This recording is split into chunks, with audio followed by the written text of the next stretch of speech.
soy Moisés y vamos a ver la segunda unidad del curso denominada, como veis aquí, la comunidad y el ecosistema. Es una unidad que tiene continuidad con la unidad anterior y en la que vamos a centrarnos en conseguir objetivos como explicar cómo se produce la transferencia de materia y energía en una cadena trófica, reconocer las pérdidas de energía producidas por cada nivel trófico y el aprovechamiento de los recursos desde un punto de vista sostenible, reconocer los tipos de relaciones que existen entre organismos diferentes dentro de una comunidad, explicar cómo tiene lugar una asociación ecológica o valorar las repercusiones de las actividades humanas en el mantenimiento de los ecosistemas. Como podéis observar, el índice que vamos a trabajar en esta unidad es el que tenéis aquí.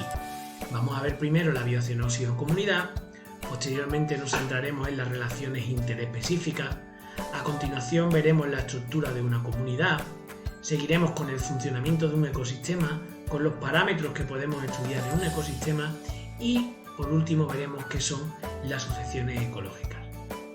¿Resulta interesante, verdad? Pues vamos allá.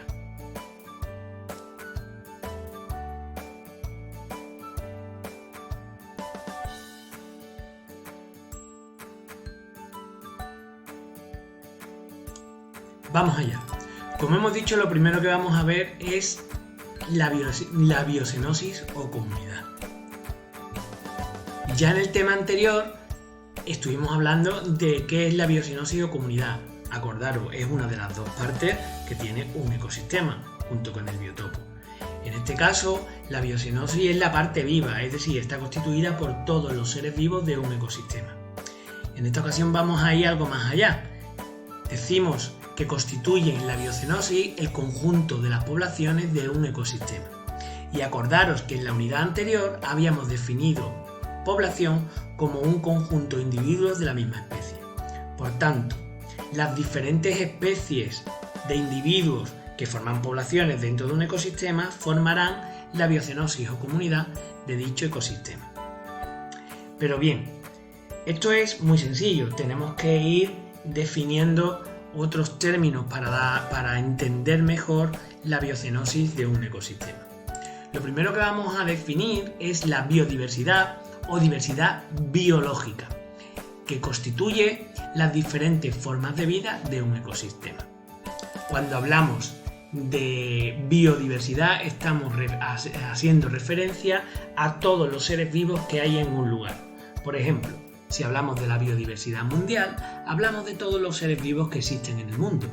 Pero si hablamos de la biodiversidad de Andalucía, estamos haciendo referencia solamente a las formas de vida, a los seres vivos que existen en Andalucía. La biodiversidad solemos estudiarla desde tres puntos de vista que tenéis aquí.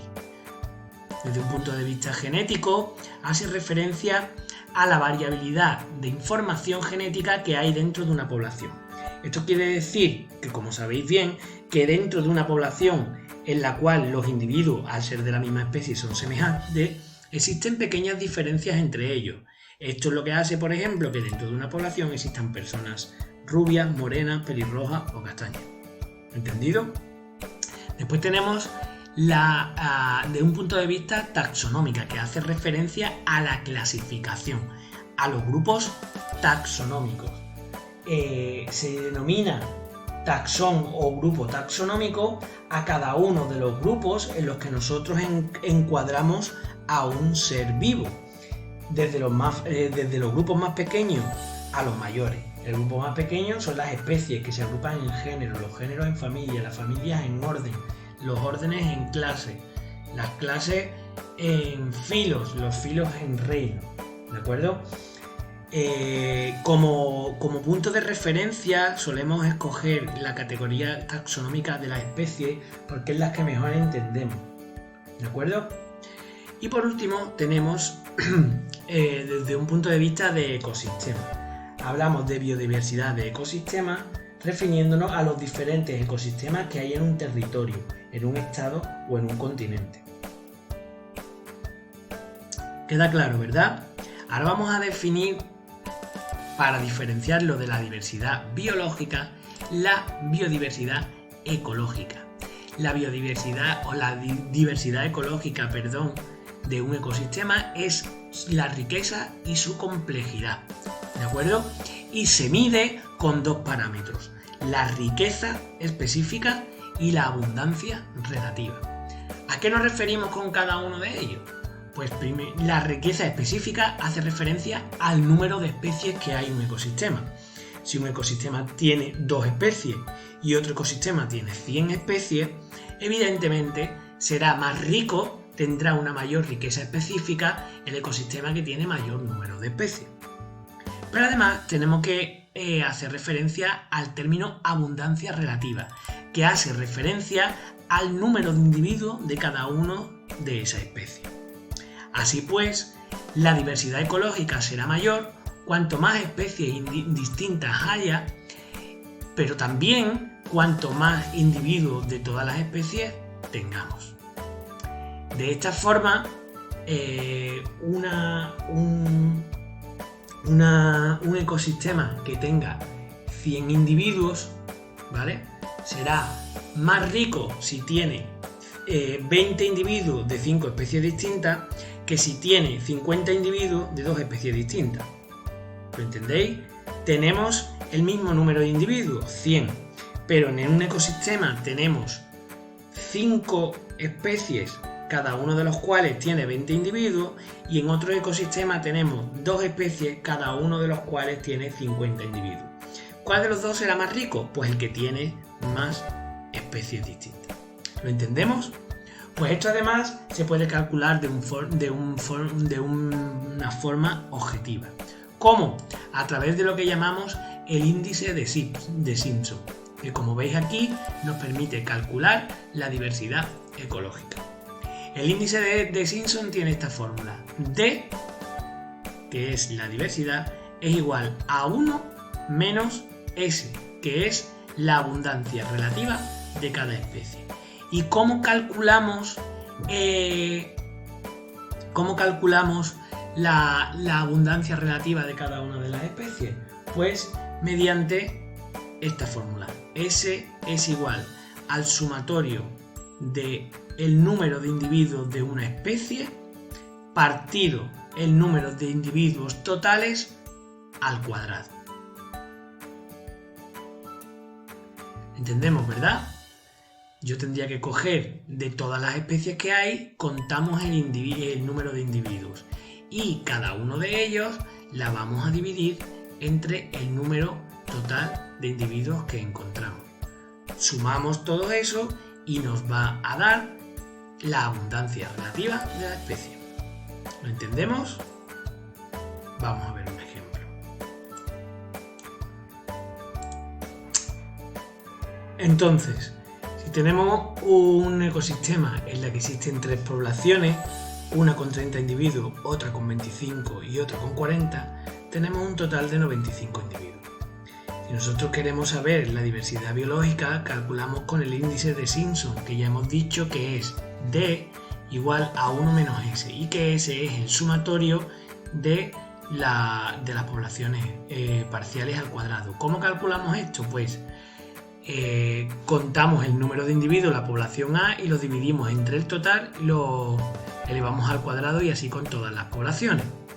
Así que nos vamos aquí, fijaros, S sería 30, que es el número de individuos de la población A, dividido entre 25 elevado al cuadrado, más 25, que es el número de individuos de la población B, dividido entre 95, que es el total, y elevado al cuadrado, y 40, que es el número de individuos de la población C, dividido entre 95 y elevado al cuadrado. ¿Lo veis? Calculamos lo de dentro, ¿vale? Y hacemos el cuadrado y por último sumamos, nos da este número. ¿Cómo calculamos el índice o la diversidad, el índice de Simpson, que nos marca la diversidad ecológica del ecosistema? Pues 1 menos el número que nos ha salido, y nos da que la diversidad ecológica de este ecosistema es 0,654. Sabremos que cuanto mayor sea el número de especies y cuanto más equitativo sea el reparto entre las especies, más diversa será la población.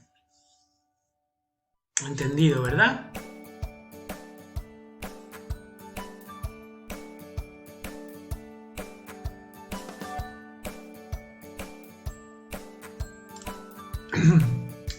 Lo siguiente que vamos a ver son las relaciones interespecíficas. Si recordáis, en la unidad anterior vimos las relaciones intraespecíficas, las relaciones entre individuos de la misma especie. Nosotros vamos a ver aquí las relaciones entre individuos de diferentes especies que son básicas en los ecosistemas, como podéis entender. Y como en el caso de la intraespecífica, pueden ser positivas o negativas. Nosotros vamos a ver 4. El primero de ellos es el comensalismo, que es una relación en la que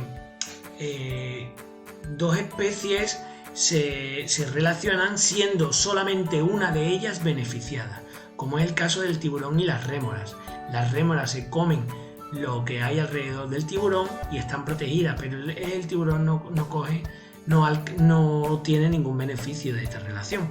A pesar de ello, la mantiene. Después tenemos la simbiosis, que es similar pero con cosas diferentes. En esta relación, las dos especies obtienen un beneficio. Por tanto, les interesa a las dos. En ocasiones, esas relaciones es completamente necesaria. Por ejemplo, en los líquenes, que están formados por la simbiosis entre un alga y un hongo, y en este caso ninguno de los dos puede vivir sin el otro. Después tenemos las relaciones de parasitismo, que son relaciones ya negativas, en las cuales un individuo se aprovecha del otro al cual genera un daño, pero sin llegar a matarlo. Lo debilita, pero no lo llega a matar, como por ejemplo los mosquitos con los humanos. Y por último tenemos la relación de depredación. La relación de depredación podríamos decir que es un tipo de parasitismo extremo, en el que existe un individuo que es el depredador, que tiene que buscar activamente para dar caza a otro individuo al que se come, que es la presa. Es el caso, por ejemplo, del lince y el conejo.